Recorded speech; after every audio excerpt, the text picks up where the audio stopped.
Hi guys! Another vlog na naman po tayo today. So today ay pupunta nga kami sa Battle Depot para nga ibenta itong mga empty or used bottles na naipon namin. First time lang namin gagawin ito kaya hindi talaga namin alam kung magkano yung kakalabasan ng isang malaking plastic na to. Ito po ang ginagawa ni Gigi. Nangangalakal po. Gina Lynn, isa ang kalakera sa Canada.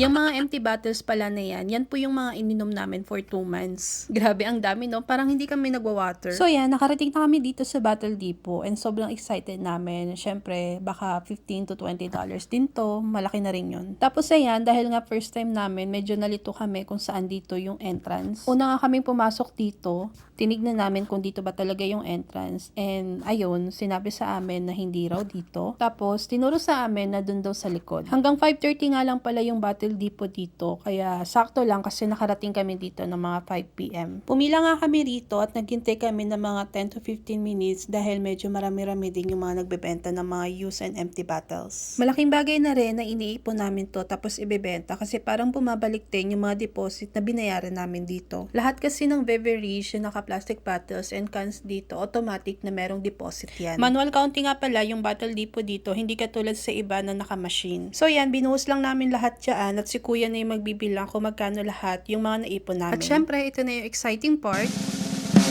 So yan, meron kaming $13. Nilagay lang namin sa donation yung $1. Malaki na rin tong $12 na to kasi makakapili ka na ng 4 liters ng milk.